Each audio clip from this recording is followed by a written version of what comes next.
यह कहानी बहुत पुरानी है। एक बार एक व्यक्ति अपने बेटे को लेकर पतंगबाजी के उत्सव में गया।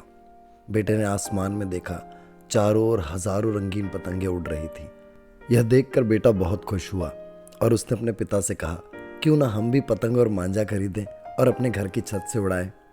पिता ने उसकी बात सुनी और झट से उसके लिए दुकान से कुछ पतंगे और एक मांझा खरीद दिया। पतंगे और मांझा लेकर लड़का खुशी खुशी अपने घर आया और फटाफट छत पर जाकर पतंग उड़ाने की तैयारी करने लगा। कुछ देर बाद उसने पतंग उड़ाना शुरू किया और देखते ही देखते कुछ ही देर में पतंग आसमान की ऊंचाइयों को छूने लगी। यह देखकर लड़का अपने पिता से बोला, ऐसा लगता है कि मांझा पतंग की उड़ान को रोक रहा है। अगर हम इसे तोड़ दें तो पतंग मुक्त हो जाएगी और वो और ऊंचा उड़ पाएगी। क्या हम इसे तोड़ सकते हैं? उस व्यक्ति ने उसकी बात सुनी, मुस्कुराया और बोला, जैसा तुम चाहते हो वैसा करते हैं। और उसने धागे को तोड़ दिया और पतंग को मुक्त कर दिया। अब पतंग खुले आसमान में बिना किसी के संभाले उड़े चली जा रही थी और पतंग धीरे धीरे और ऊंचा उठने लगी। यह देखकर उसका बेटा बहुत खुश हुआ और तालियां बजाने लगा। लेकिन कुछ ही समय में पतंग धीरे धीरे नीचे आने लगी और जल्द ही अनजान इमारतों के बीच खो गई। यह देख के बेटा बहुत दुखी हुआ।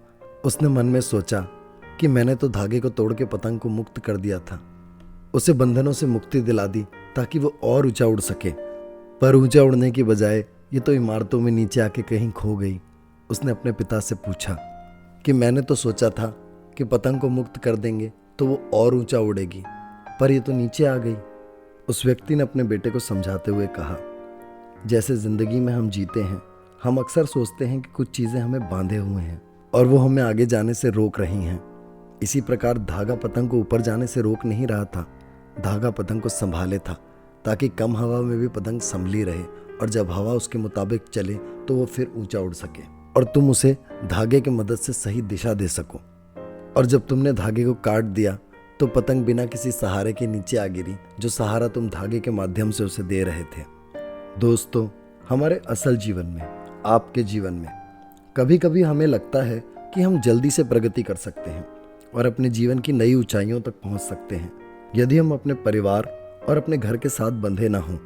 लेकिन हम यह महसूस करने में असफल होते हैं कि हमारा परिवार, हमारे प्रियजन हमारे जीवन के कठिन समय में सहारा देके हमें जीने में मदद करते हैं और हमें हमारे जीवन की ऊंचाइयों तक पहुंचने में प्रोत्साहित करते हैं। वे हमें पकड़ नहीं रहे हैं बल्कि हमारा समर्थन कर रहे हैं। आशा करता हूँ ये कहानी आपके जीवन में कोई भूमिका निभा पाए। आप देख रहे हैं निश्वसिता। ऐसी ही प्रेरक कहानियों के लिए जुड़े रहें निश्वसिता से। शेयर करें, सब्सक्राइब करें ताकि ये प्रेरणा सब तक पहुंचे। धन्यवाद।